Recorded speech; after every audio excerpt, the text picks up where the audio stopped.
কারো ঘরে ঢোকার আগে অনুমতি নিয়ে প্রবেশ করতে হয়।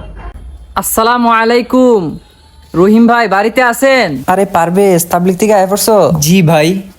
আসেন ভাই, জোহর আজান তো দিয়ে দিছে, একসাথে নামাজে যাই, মসজিদে গিয়ে নামাজ পড়ে আসি।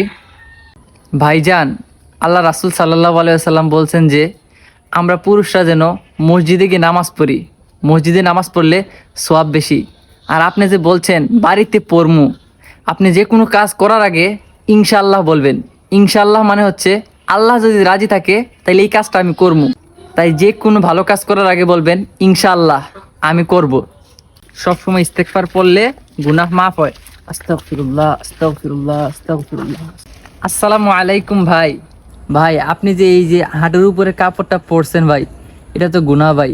ভাইজান, আমরা পুরুষদের দায়মি ফরজ হচ্ছে নাভির উপর থেকে হাঁটুর নিচ পর্যন্ত সতর ঢাকিয়ে রাখা।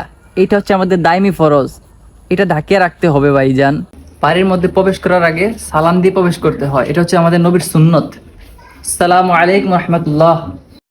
আম্মা, আমি আবার 40 দিনে তাবলিগে চলে যাবো মা।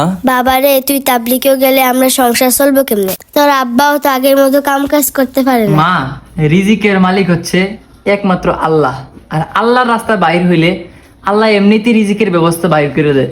তুমি এটা চিন্তা করো না মা, আল্লাহ তাআলা রব্বুল আলামিন একটা না একটা রাস্তা বাইর করে দেবে ইনশাআল্লাহ।